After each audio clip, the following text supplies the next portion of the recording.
Queria pedir permissão a todos, a Carla e a todos e a todas, para apresentar o currículo da Simone, é muito extenso. Selecionei aqui alguns pontos que, na minha opinião, são relevantes.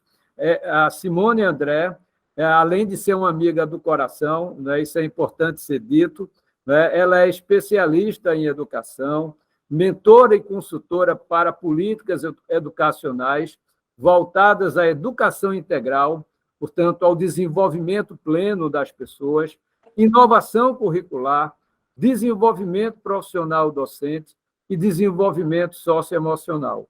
Atua junto a organizações do terceiro setor. Ela tem uma experiência muito larga de articulação com o terceiro setor, contribuindo muito no campo, principalmente do desenvolvimento da educação integral, não é? Ela tem trabalhado também com as secretarias de educação, escolas e startups. Ela é extremamente... tem uma enorme capacidade de articulação e de linguagem para os diferentes públicos. Ela é membro do movimento pela Base Nacional Comum Curricular, atuou durante 20 anos como gerente executiva e expert em educação no Instituto Ayrton Senna. Foi quando eu tive o privilégio de conhecer de perto, conviver com ela nos meus quase 6 anos no Instituto, e ter Simone ali ao meu lado e aprendido muito com ela. Ela foi membro da Cátedra Unesco em Educação e Desenvolvimento e coautora do livro Educação para o Desenvolvimento Humano. Foi sócia fundadora da consultoria Oficina de Ideias, voltada à promoção e defesa dos direitos da criança e do adolescente. Simone, querida amiga, é um privilégio encerrar o curso com você aqui, trazendo toda essa sua experiência em desenvolvimento integral. Como eu disse, antes de formalmente abrir essa nossa última aula do curso, aprendi muito com você no período em que eu estive no Instituto Ayrton Senna. Então, para a gente é um privilégio recebê-la na nossa cátedra Sérgio Henrique Ferreira, do Polo de Ribeirão Preto, do Instituto de Estudos Avançados da USP. Seja muito bem-vinda, Simone. Obrigada, Mozart. Sim, uma delícia estar aqui com vocês. Realmente, para mim também, hoje é um dos meus últimos dias de trabalho, e encerrar com vocês é encerrar o ano com chave de ouro. Queria agradecer muito a Carla e a você, Mozart, e a todos os gestores e lideranças aqui presentes, para fazer aqui o meu fim de ano, um fim de ano festivo, gostoso, para falar de um tema que eu adoro, pessoal, e espero que a gente possa fazer um diálogo bem tranquilo, bem gostoso mesmo. Como nós somos muitos, eu estou vendo aqui que nós temos mais de 130 pessoas, devo ter, sei lá, né, umas 150 por aqui, sei lá, um pouco mais, 160. Eu vou usar bastante o chat. Então, vocês fiquem muito à vontade de trazer suas percepções, seus insights, suas dúvidas, suas, comentários, o que vocês quiserem trazer aqui para o chat, e na medida do possível a gente vai incluir vocês nessa discussão dessa forma. E no final, né, Mozart, a gente para um tempinho para responder perguntas mesmo, né? Isso, esse primeiro momento é seu, se você discorre aí o tempo que você achar que é importante. Geralmente tem sido 50 minutos, e depois a gente abre para umas 3, 4 perguntas, e sempre procura encerrar às 18h30. Tá bom. Já estamos com 180 participantes. Ótimo. 180 participantes, coisa mais linda. Vamos lá, vamos começar. Eu gosto muito de fazer essas exposições mais dialogadas, tendo como base aqui um PowerPoint, porque ajuda todo mundo a localizar melhor o que a gente está discutindo, tá bom? Nosso tema hoje é a 10ª competência, e o nome que vocês colocaram, trouxeram para o nosso dia, Mozart, é muito feliz. Novas competências para viver um cenário disruptivo. Eu tenho discutido esse tema muito com professores, e é bem interessante passando um helicóptero aqui, é bem interessante a forma como eles têm visto essa questão desse cenário disruptivo e dessas novas competências. E isso também é um tema fortíssimo para a liderança educacional, né, para o gestor escolar, o gestor educacional.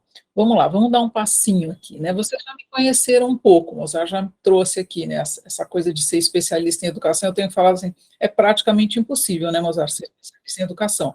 Porque a educação avançou tanto nos últimos anos, ampliou tanto o acúmulo de conhecimento, que você não consegue mais ser especialista em profundidade em tudo em educação. Então, tem mais ou menos 4 temas, que são os temas que eu curto me aprofundar, né? Eu curto. Navego em outros temas, mas esses assim, são os temas do meu coração, que é a inovação curricular, a educação integral, o desenvolvimento docente, né, o desenvolvimento profissional docente e o desenvolvimento socioemocional, e vocês vão ver que a gente vai navegar um pouquinho sobre esses 4 temas aqui hoje, para falar da 10ª competência. Eu queria saber um pouco quem são vocês, né? Para fazer esse olhar de quem são vocês, vou convidar todo mundo a ir para o chat agora e colocar no chat se você nasceu nos anos 70 ou antes, era fã aqui das Panteras, se você nasceu na década de 80, adorava aqui um Atari, ou se você nasceu nos anos 90 ou depois, aqui com os Power Rangers, de que época você é? Coloque 70, 80 ou 90, que eu já vou entender.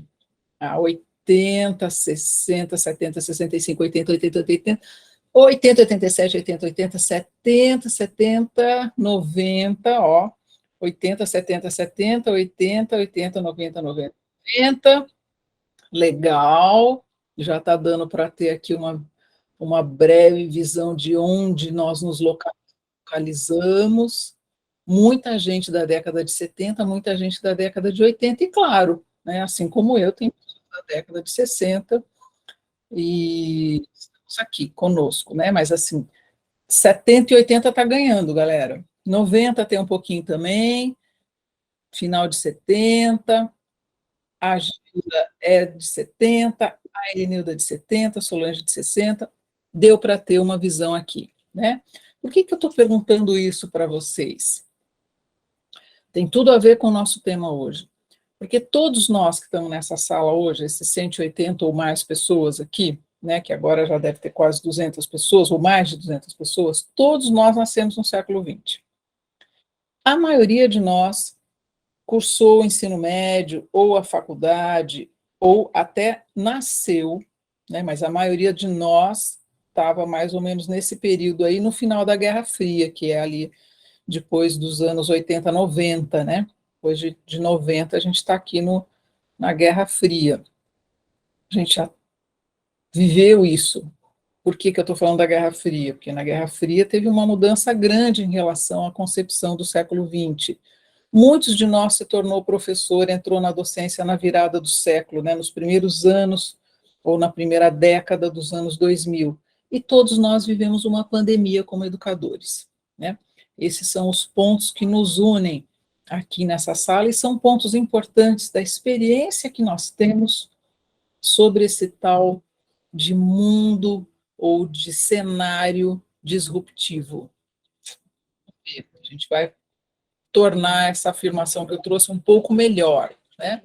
Então, se nós temos aqui, o nosso tema é novas competências para viver no cenário disruptivo, para nós que nascemos no século XX, vivemos, né, temos muita consciência do final da Guerra Fria, vivemos uma pandemia, nos tornamos educadores na transição para o século XXI, que começou a pedir dos educadores uma visão muito diferente da educação. Para nós, esse mundo é meio de ponta cabeça. Concordam? Ele é um pouquinho de ponta cabeça. Ele é disruptivo para nós. E nós vamos entender um pouquinho o que é essa disrupção, tá? Que é importante para nós que vivemos nisso, nós educadores, ganharmos uma narrativa mais consistente do que é esse cenário disruptivo que está nos pressionando tanto. Eu vou usar aqui com vocês uma referência, que é esse cara que chama Jamais Caskio. Ele é um futurista, um antropólogo americano, e eu vou usar aqui 2 materiais do Jamaiz do Casco, que é um texto bastante seminal dele, de 2020, né, que é Enfrentando a Era do Caos, e uma entrevista que ele fez para a África, a agência de publicidade, que tem uma frase dele que eu achei muito interessante, tá? Vocês podem recorrer a esses 2, são fáceis de ler, são simples de entender, não tem uma linguagem sofisticada, e eles são realmente perturbadores. Eu vou trazer para vocês aqui um pouquinho do que, uma curadoriazinha do que o Cássio anda dizendo por aí, daqui a pouquinho. A gente falou esse negócio de Guerra Fria, né? Porque depois da Guerra Fria, houve um olhar sobre o mundo, um enquadre sobre o mundo, que meio que categorizou o mundo como um mundo VUCA. Vocês já devem ter ouvido isso, né? Essa questão do mundo VUCA. O mundo se tornou, o mundo do século XX, que era mais quadradinho, no sentido dele ser mais binário, né? Você tinha poucas opções, você tinha 2 opções. Eu lembro minha avó me falando assim, minha avó é muito século XX, ela me falava assim, Simone, você vai ser ou funcionária pública ou profissional liberal. Seja funcionária pública, né? Então, eram 2 opções, né? Não tinham muitas opções. Café com açúcar ou sem açúcar, né? 2 opções, esquerda ou direita. 2 opções, homem ou mulher. 2 opções, né? A gente não navegava por muitas opções, o mundo era mais dado de antemão. As nossas escolhas eram mais fechadas. Com o mundo VUCA, ela se tornou mais ampla. É um mundo em que os valores do século XX começaram a ruir, né? Então, ele se tornou um mundo mais volátil, mais incerto, né? A gente chamava da era da incerteza, mais complexo, e as perguntas do mundo depois da Guerra Fria, né? Elas se tornaram muito mais complexas e mais ambíguas. É meio isso, meio aquilo. Só que nos últimos anos agora, depois de 2018 especialmente, um pouquinho antes da pandemia, o Cássio chegou com uma visão que ele falou assim, bom, o nosso mundo não é mais VUCA, gente, não é mais VUCA, ele está bunny. O que quer dizer bunny? Nós vamos entrar um pouco nesse assunto, né? Ele fala de um mundo mais frágil, mais ansioso, não linear e incompreensível. E aí é um mundo disruptivo, né? Ele sai da zona de complexidade e entra numa zona de caos. Tenham calma para me escutar agora, tá? Porque, como eu disse para vocês, esses temas do Cássio, eles dão uma turbulênciazinha interna, mas vai melhorar, tá? Vai melhorar. Vamos lá entender o que é esse mundo bunny, que especialmente depois da pandemia, para nós ficou muito claro, né? Ele se tornou parte das nossas vivências pessoais e como educadores. Vamos entender que mundo é esse. Tem uns pedação aqui de parágrafos, mas vocês vão ver que a gente vai torná-los digeríveis, tá? Diz o Cássio, estamos entrando em uma era de caos, uma era em que intensamente, quase que violentamente, rejeita a estrutura, né? Rejeita uma forma de olhar. Não é uma simples instabilidade, é uma realidade que parece resistir ativamente aos esforços para entender o que diabo está acontecendo. Quem é que não teve essa sensação fortíssima, né? Cotidianamente, talvez, o que diabo está acontecendo com o mundo? Esse momento atual de caos político, de desastres climáticos, de pandemia global, né, ele está escrevendo isso no meio da pandemia, e muito mais, demonstra vividamente uma necessidade de uma maneira de entender o mundo, uma necessidade de um novo método, uma nova ferramenta para ver as formas que essa era de caos toma. Os métodos que desenvolvemos ao longo dos anos para reconhecer e responder essas interrupções comuns, né, no curso dos acontecimentos parecem cada vez mais dolorosamente inadequadas quando o mundo parece estar desmoronando. O acrônimo é um acrônimo, né? BUNNY é uma maneira de enquadrar melhor e responder ao estado atual do mundo. Então vamos ver o que é o BUNNY. B é para frágil. Quando algo é frágil, é suscetível a falhas repentinas e catastróficas. Ele está dizendo aqui, aquilo que para nós parecia tão sólido, por exemplo, a visão de democracia, né, a nossa concepção de democracia, a nossa vivência de democracia, parecia tão sólida, e de repente parece que ela pode desmoronar, né? Um exemplo, estou dando um exemplo, né? O A é para indução de ansiedade ou ansioso. Nós estamos num mundo que gera, que induz, que provoca ansiedade. Ansiedade é porque a gente vê aquilo que era sólido, ou mesmo um pouco volátil, né, depois da Guerra Fria, se tornar frágil, se estilhaçar. Né? Parece que tem ali um rompimento que as coisas se quebram, mesmo as coisas que pareciam mais sólidas, mais instituídas. E essa ansiedade traz consigo uma sensação para a gente, que é uma sensação de desamparo, um medo de que nada de que não importa o que façamos, será sempre a coisa errada. Vocês têm essa sensação? Não importa o que eu faça, né, como gestor ou como pessoa, parece que tudo que eu fizer dá errado. Né? O que é que está acontecendo nesse mundo? N é para não linear.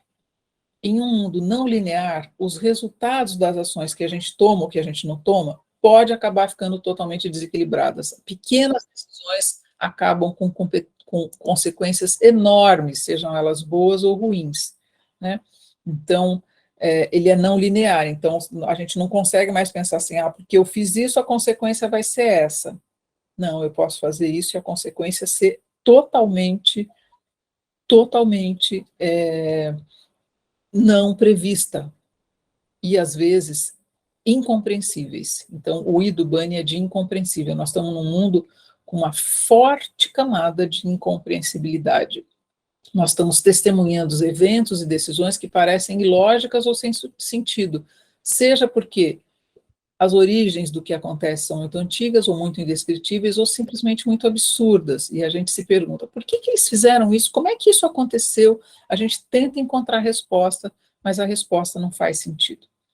Esse é o nosso mundo, um mundo que o risco de fragilidade é grande, que a ansiedade é altíssima, que a vivência de não linearidade, né, as coisas não estão mais encadeadas de uma forma linear, elas se tornam incompreensíveis, e por isso o Cascio diz, nós estamos num mundo radicalmente diferente, num mundo disruptivo.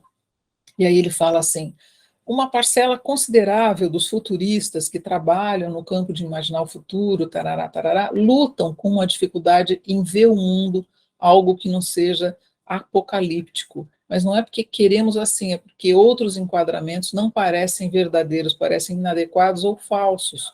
O perigo da gente olhar de uma forma mais apocalíptica é que a gente pode facilmente se tornar um gatilho para a rendição, uma corrente de desespero. Essa também é uma sensação recorrente nossa, né? Uma sensação de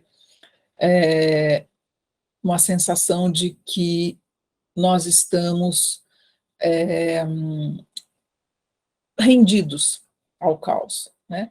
Esse perigo não se limita só aos futuristas. Para tantos de nós, nós estamos vivendo isso, vivendo o mundo como algo muito estranho, muito fora de controle, com sensações ou emoções ou vivências muito imensas, né, muito frágeis, para sequer começar a imaginar que respostas a gente pode dar. Para nós, educadores, isso é uma angústia diária. Como é que a gente se prepara? Ou como é que a gente pensa, sente, age diante da educação num mundo tão diferente do mundo do qual nós nascemos, nós estudamos, nós começamos a trabalhar, né? Nós aqui nessa sala nascemos, estudamos, começamos a trabalhar num mundo pré-VUCA, né? Ou até VUCA, mas pré-BANI, né? E agora nós temos que trabalhar ou desenvolver, né, estudantes que já nasceram num mundo BANI, ou já nasceram num mundo VUCA, para quem essa experiência ela é muito mais familiar do que para nós, né? E aí diz o Cascio, essa estrutura BANI, ela oferece uma lente para que a gente possa ver e estruturar o que está acontecendo no mundo. Opa, quando a gente consegue ver e estruturar a nossa experiência no mundo, espera aí que eu fiz uma coisa errada aqui, gente. Eu dei um pin no Mozart. Deixa eu desdar este pin. Pronto. Bora lá. Quando a gente consegue ver o mundo com uma estrutura, a gente consegue voltar a ter uma relevância nesse mundo, uma relevância assim de ser capaz de escutar, de ouvir o mundo, de enxergá-lo de uma maneira que a gente possa navegar melhor. É por isso que eu estou trazendo uma estrutura Bunny aqui para a gente, né? E ele fala assim, pelo menos num nível superficial, essa história de Bunny pode trazer alguns indícios de como agir, né? Ele fala assim, a fragilidade do mundo, ele pode ser atendido de uma forma melhor quando a gente se torna mais resiliente, ou ele usa uma expressão de folga, né, mais resiliente, mais flexível. Ele fala, a ansiedade também pode ser facilitada pela empatia ou pela atenção plena. A não linearidade desse mundo requer de nós um esforço adicional para contextualizar, para trabalhar contexto e flexibilidade. E a incompreensibilidade também nos pede transparência e intuição. Se é incompreensível, eu preciso ser mais transparente, mais intuitivo para navegar nesse mundo. Vocês estão vendo aqui que tem aqui alguns sinais que já nos levam para o tema das competências para que a gente possa navegar num mundo Bunny ou num cenário disruptivo. O Bunny afirma que não estamos vendo, que o que estamos vendo não é uma aberração temporária, né? Não é algo que vai passar, é uma nova fase. Nós passamos da água para o vapor, é uma nova fase. E eu vou dar mais um passinho aqui com vocês sobre essa nova fase, né? E aí, em uma das entrevistas que o Cássio fez nesse período todo, né?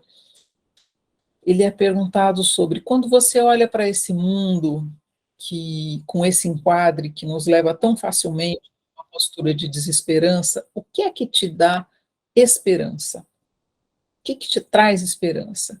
Ele fala assim, a ideia de que o mundo é Bunny e permanecerá Bunny é assustadora, mas não é necessariamente verdadeira.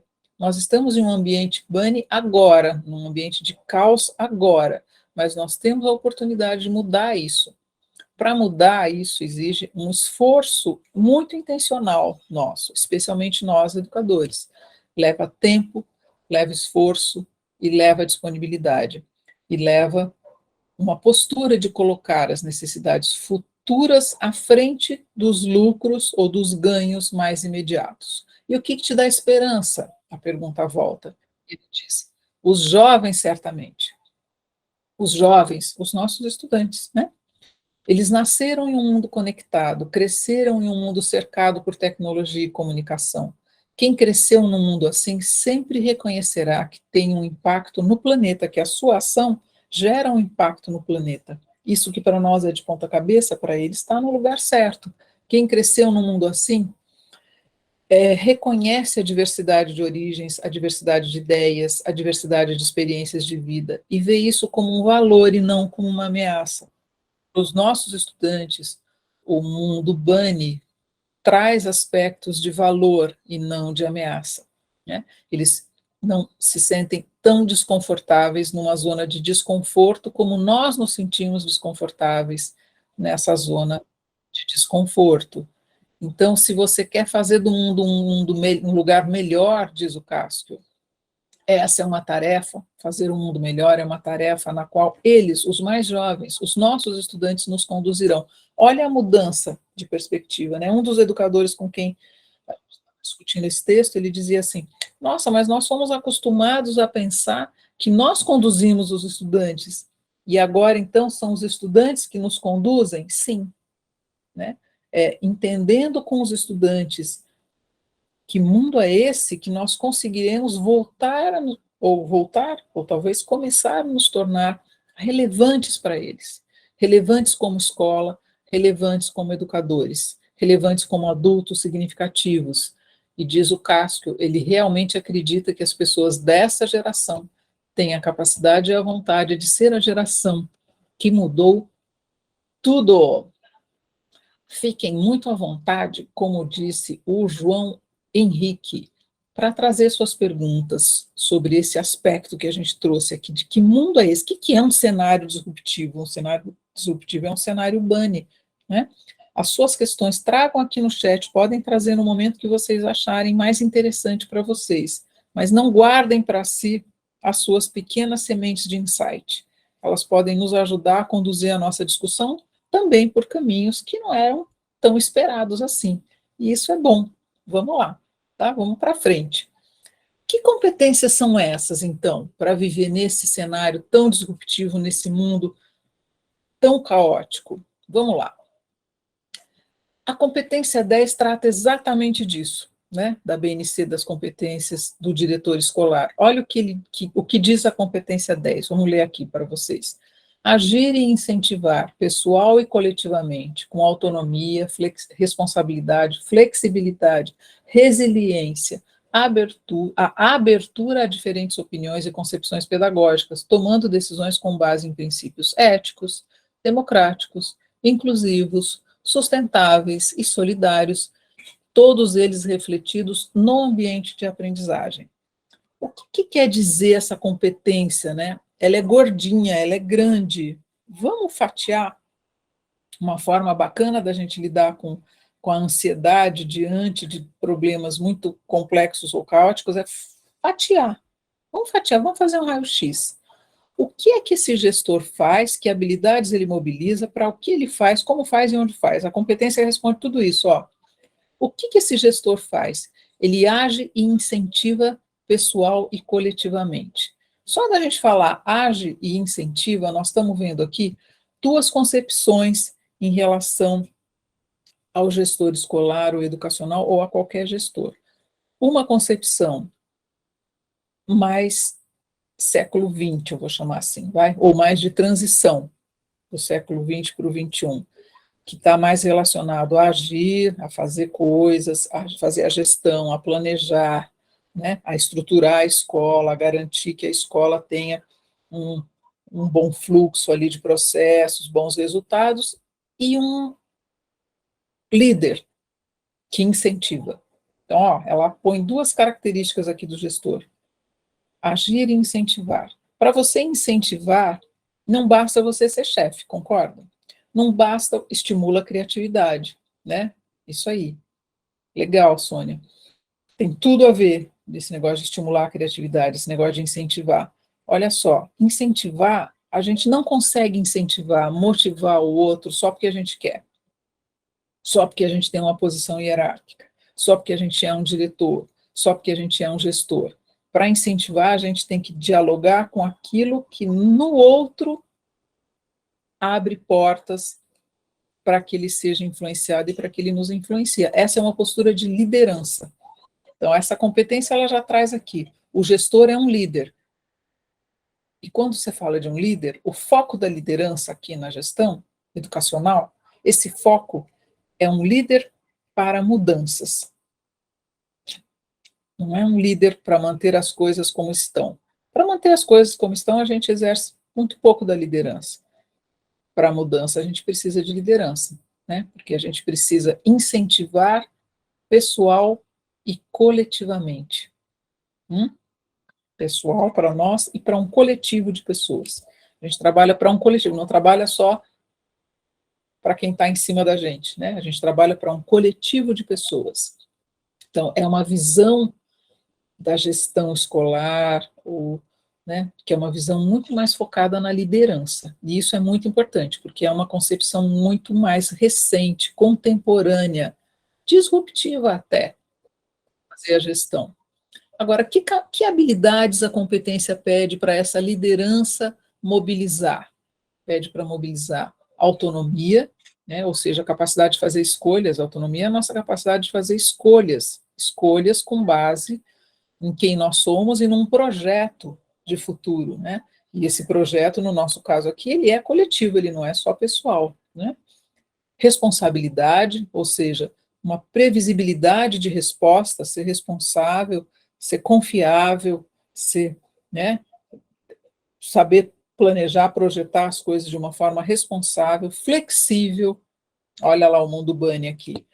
Flexível, a Sônia fala, enxergar oportunidades em meio às dificuldades. Sim, a flexibilidade nos permite isso, porque ela nos permite olhar de diferentes ângulos as situações. E resiliência. Resiliência é uma capacidade das mais bonitas que nós temos como humanos, né? Que é a nossa capacidade não só de enfrentar situações adversas, mas de crescer em situações adversas. O resiliente é um cara que tem muito humor, que consegue rir de si mesmo, inclusive, né? É um cara que tem, ou uma cara, né, que enxerga dois lados de um problema, né? Ele nunca enxerga de um lado só, e ele usa uma coisa que a gente chama de 4Ps, né? Ele olha os problemas não como algo pessoal, não como algo, P de pessoal, né? Não como algo para sempre, pervasivo, né? Que dura para sempre, né? Não como algo que é comigo, aconteceu porque é comigo, aconteceu e vai acontecer para sempre, aconteceu e vai acontecer somente comigo. Ele não é, ele olha de uma forma que é muito mais ampla. Então, ele ganha uma resiliência, uma capacidade de crescer em meio à adversidade.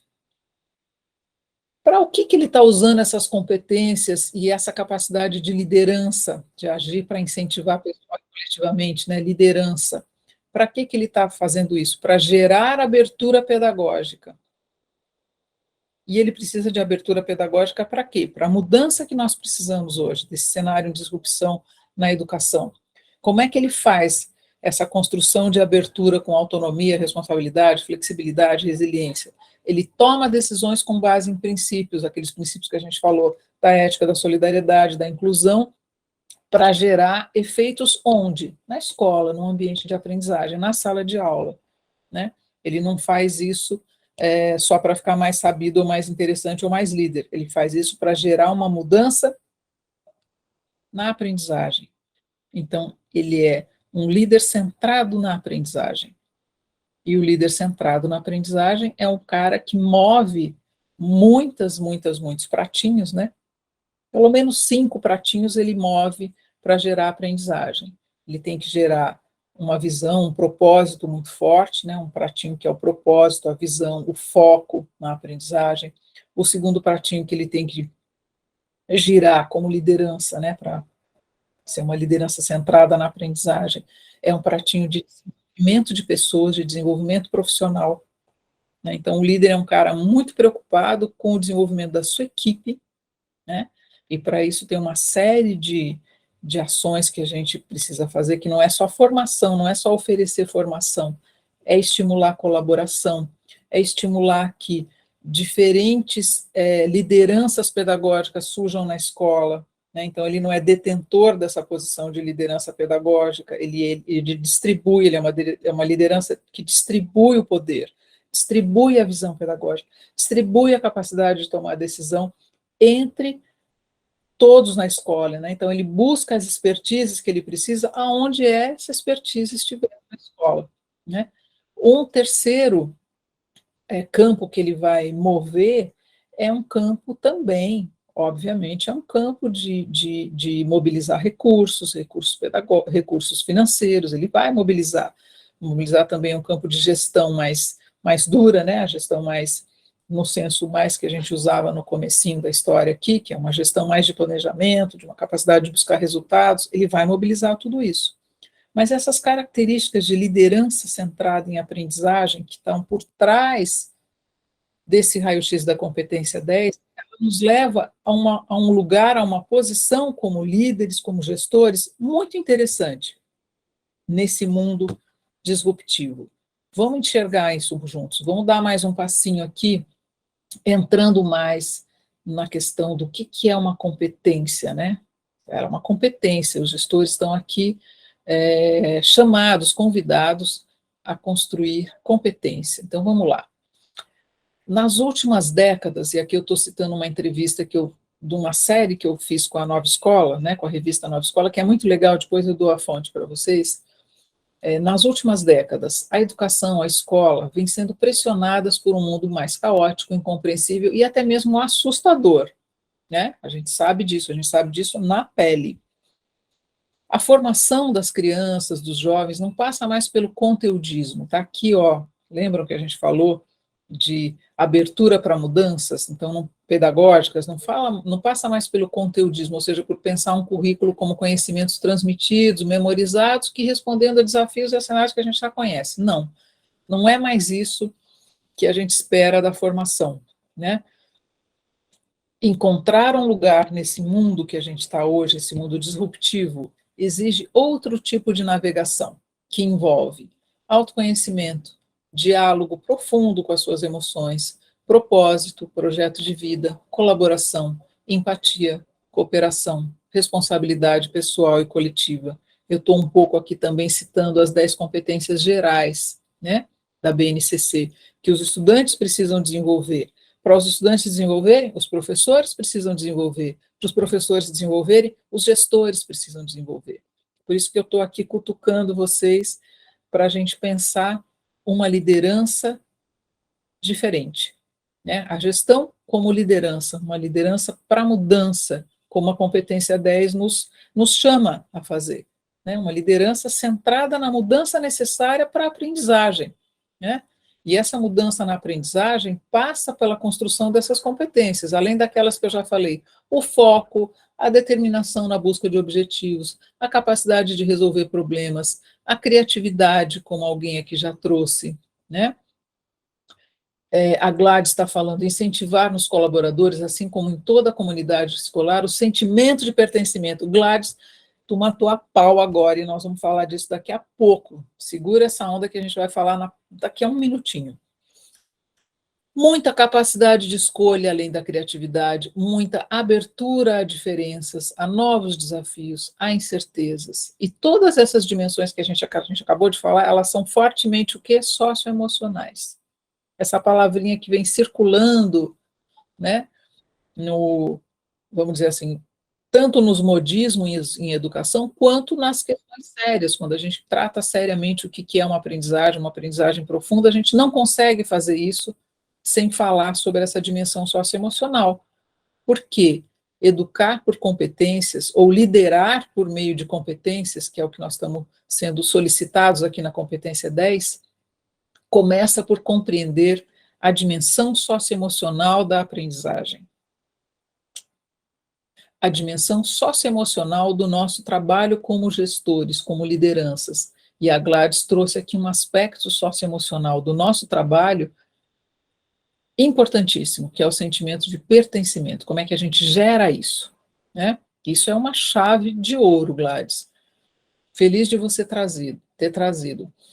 A gente estava falando das 10 competências gerais da BNCC, todo mundo conhece, né? Mas aqui só lembrando que competência é a mobilização de conhecimentos, conceitos, procedimentos, habilidades, práticas cognitivas e socioemocionais, atitudes e valores para resolver uma demanda da vida complexa, da vida cotidiana. Agora a gente tem que falar assim, né? Demandas caóticas da vida cotidiana, demandas disruptivas da vida cotidiana, do pleno exercício da cidadania e do mundo do trabalho, né? Então, essa já é uma visão bastante consolidada entre nós e vale para nós aqui também, tá? A competência é aquilo que a gente mobiliza, por isso que a competência 10 pede haja e incentive, né, pessoal e colaborativamente a abertura a mudanças pedagógicas, usando aquelas competências, mobilizando aquelas competências que a gente falou, a autonomia, se as outras lá, mas vocês lembram também, né? Não vou voltar ao slide não, tá? Na perspectiva de uma educação integral, o que é essa dimensão socioemocional? A gente fala muito dela, mas o que é? É a nossa capacidade de nos relacionarmos conosco mesmo, né? Por isso que a gente fala autoconhecimento, autoconfiança, lidar com emoções, resiliência, tudo isso faz parte da nossa capacidade de nos relacionar conosco mesmo. O relacionamento com os outros, isso está muito em jogo. A empatia, o reconhecimento pelo outro, o respeito, a colaboração, o compromisso com o coletivo, né? Então, o que a competência 10 está pedindo para a gente tem muito fortemente essas dimensões socioemocionais. Quando a gente fala autonomia, a gente está falando muito da capacidade de tomar decisões responsáveis, né? Quando a gente fala de estabelecer objetivos e persistir em alcançá-los, é uma dimensão socioemocional, a capacidade de se projetar no futuro, de ser determinado, de ter autogestão, de ter planejamento, de ter organização, de ser responsável. A responsabilidade é uma competência que está sendo chamada na competência 10, ou uma habilidade que está sendo puxada na competência 10, é uma dimensão socioemocional. e abraçar novas ideias, ambientes e desafios, que é lidar com o novo, com as incertezas, com a diversidade. Esses cinco aspectos, essas 5 dimensões, elas são dimensões socioemocionais que são decisivas quando a gente está falando de educação integral, quando a gente está falando de uma liderança centrada na aprendizagem ou nas aprendizagens, porque no plural a gente inclui a dimensão socioemocional da aprendizagem. Só aqui uma passadinha rápida por que é esse socioemocional. Essas dimensões socioemocionais, elas estão no coração dessas competências que são híbridas. Quais? Que são recorrentes em muitos currículos inovadores: a colaboração, a comunicação, a criatividade, o pensamento crítico, a resolução de problemas. Todas elas têm essa dimensão socioemocional. Então, essa mochilinha que a gente tem que construir com os nossos estudantes todo dia para que eles possam navegar nesse mundo novo, né, que exige todas essas competências, essa mochilinha contém todas essas dimensões socioemocionais associadas às dimensões acadêmicas, tá? A aprendizagem acadêmica. Então, se a gente vai falar de alfabetizar, a gente vai falar de alfabetizar também incluindo a dimensão socioemocional da alfabetização, tá? E a dimensão socioemocional da alfabetização exige autoconhecimento, abertura ao novo, exige relacionamento com o outro, interação, né? A gente só constrói na interação, exige tudo isso que a gente falou em relação aos estudantes. Tem aqui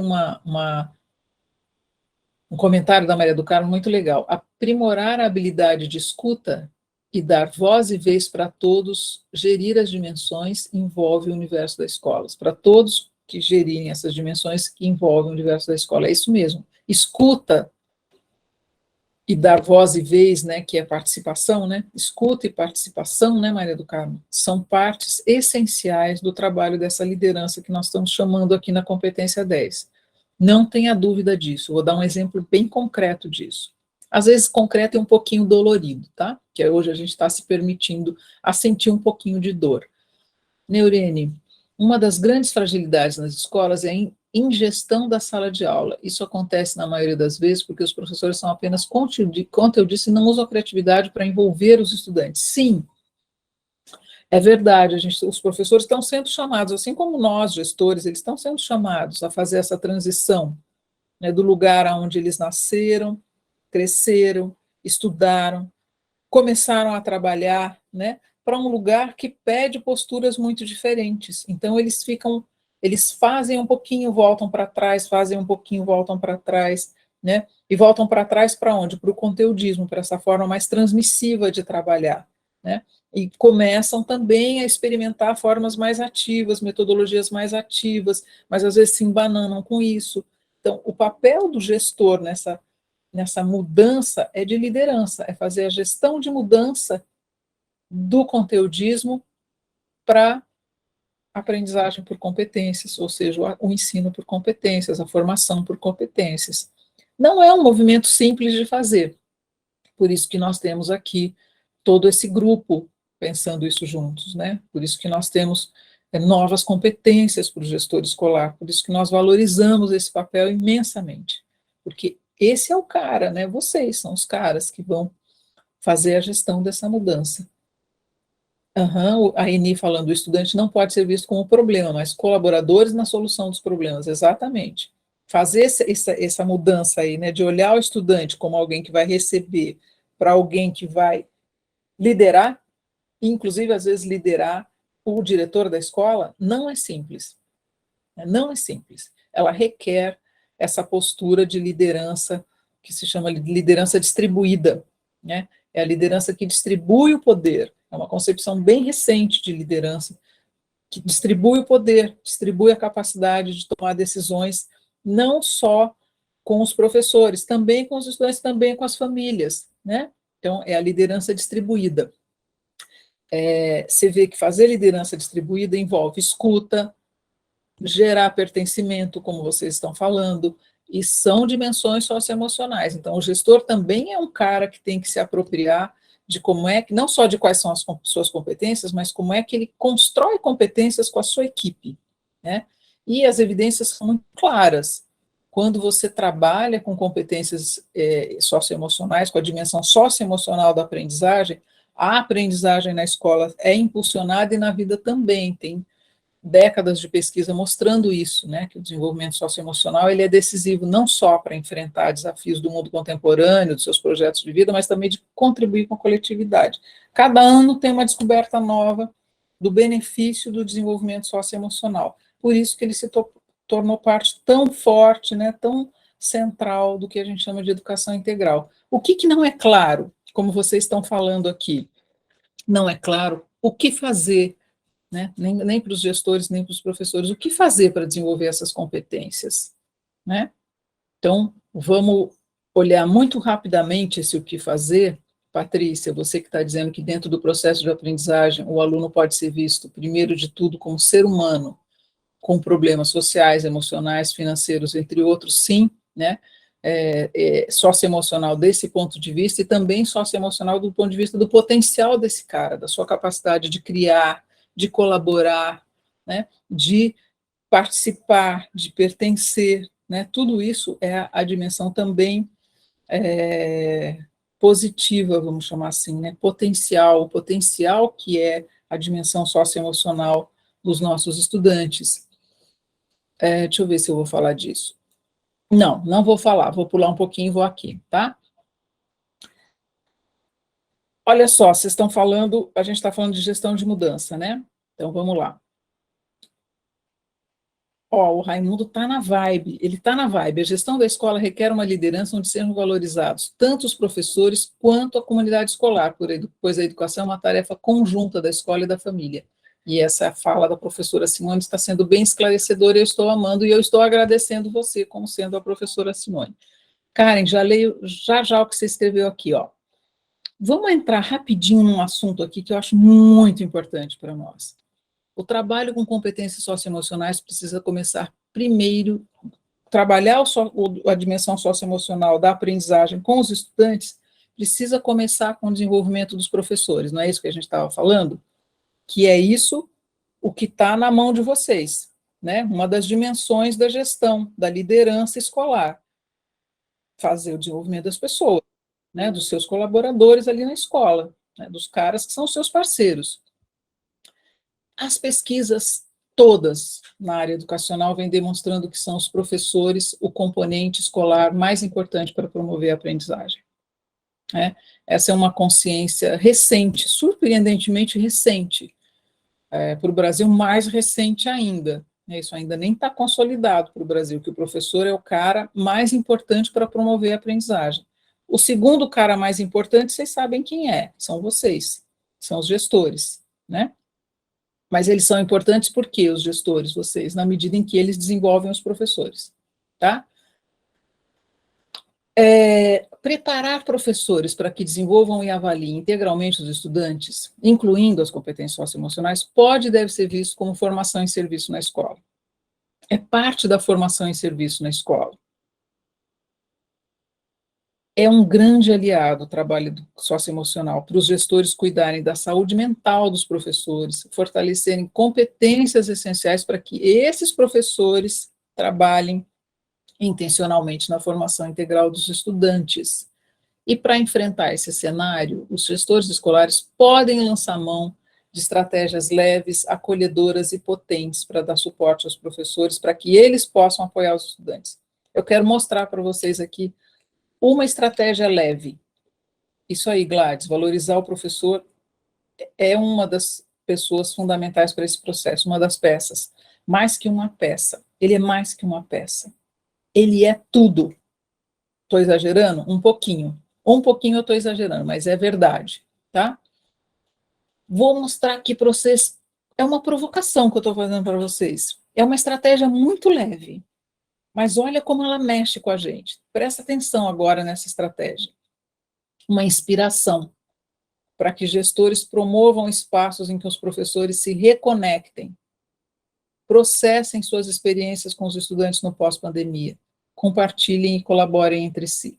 Não tem jeito de sair ou encontrar saídas para um cenário tão disruptivo como a gente está vivendo agora se não for gerando colaboração, pertencimento, escuta, participação entre os professores. E são palavras que vocês já colocaram aqui no chat para a gente. Então, ó,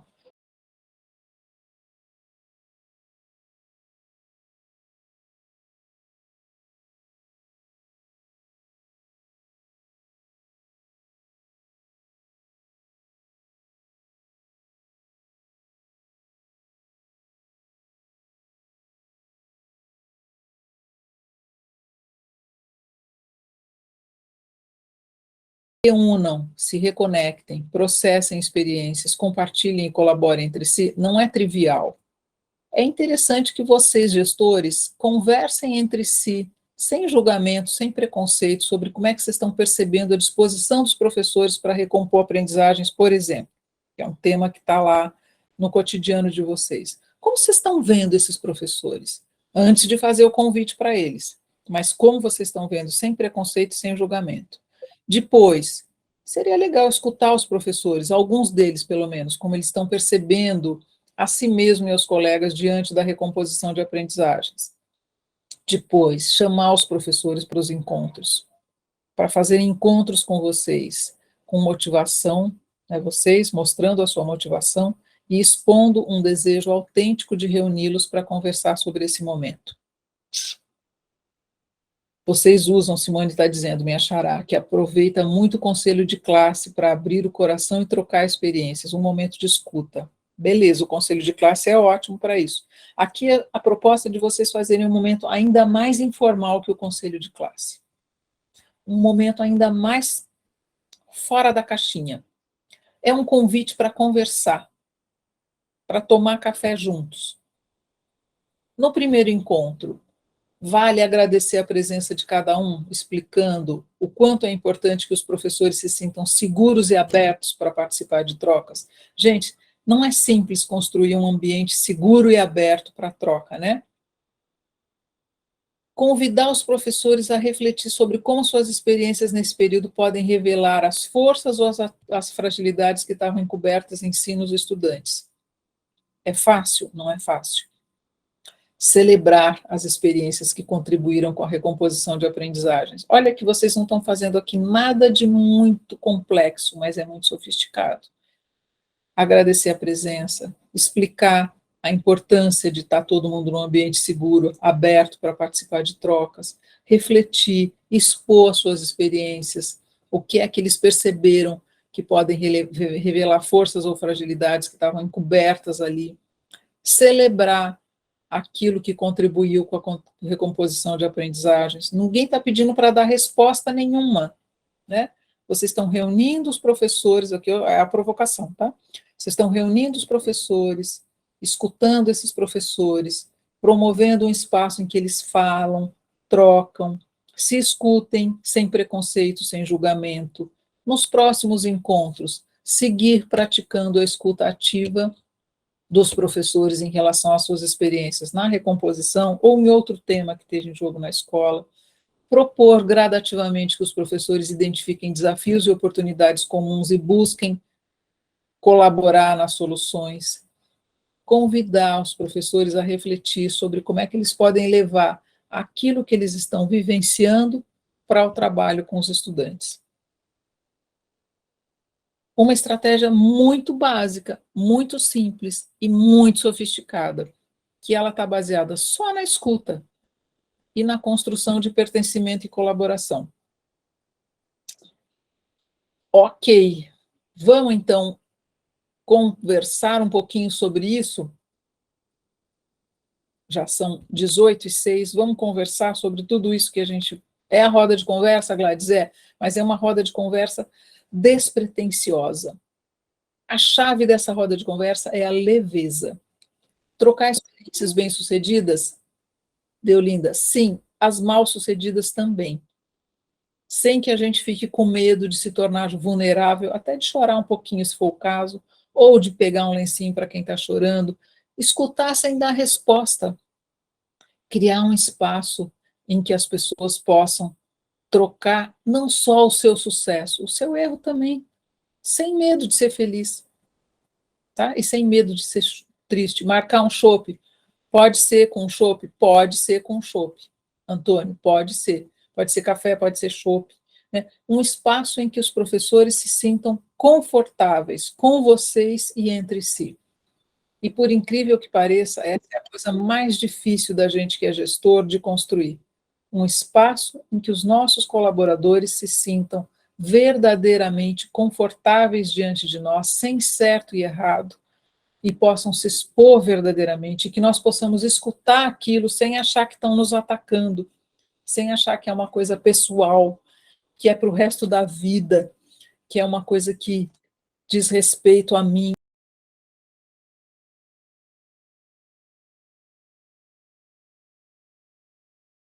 Desenvolvimento socioemocional. Estou pegando aqui a trilha que vocês puxaram aqui no chat. A escuta, pura e simples, é um caminho para construir colaboração, sem que o gestor tenha que ser o centro da resposta, o centro da solução, o centro do conhecimento, mas que ele possa ser, sim, o cara que promove esse ambiente, que cria essa oportunidade. A mesma coisa que a gente está pedindo do professor, né? A gente está pedindo do gestor, que é a mesma coisa que os estudantes vão ter que construir.